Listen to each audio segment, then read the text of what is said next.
Breaking Janagama జిల్లా అయోధ్య సరయూ నదిలో జనగామ విద్యార్థి గల్లంతు.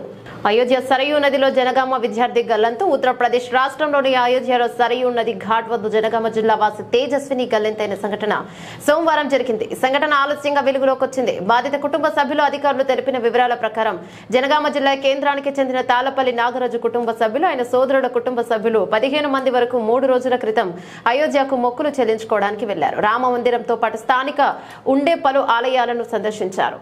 అనంతరం పుణ్య స్నానాల కోసం సోమవారం ఉదయం 8 గంటలకు సరయూ నది వద్ద ఉన్న లక్ష్మణ్ ఘాట్ కు వెళ్లారు. అదే సమయంలో అక్కడ భారీ వర్షాలు కురుస్తున్న నేపథ్యంలో పై ప్రాంతం నుండి ఒక్కసారిగా వరద నీటిని వదలడంతో లక్ష్మణ్ ఘాట్ పైకి వరద దూసుకువచ్చింది.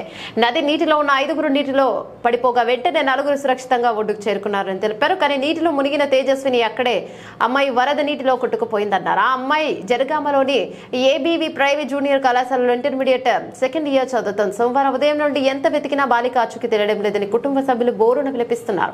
కేంద్ర మంత్రులు కిషన్ రెడ్డి, బండి సంజయ్ ఉత్తరప్రదేశ్ అధికారులతో మాట్లాడినప్పటికీ పెద్దగా ఫలితం లేకుండా పోయిందని, బాలిక తేజస్విని ఆచూకీ తెలియక కుటుంబ సభ్యులు కన్నీరు మున్నీరవుతూ ఇప్పటికే సరయూ నది లక్ష్మణ్ ఘాట్ వద్దే ఉన్నారు. తెలంగాణ ప్రభుత్వం సమస్యపై స్పందించి బాధిత కుటుంబ సభ్యులకు ఓదార్పు కలిగించే విధంగా చర్యలు తీసుకోవాలని స్థానిక ప్రజలు కోరుతున్నారు.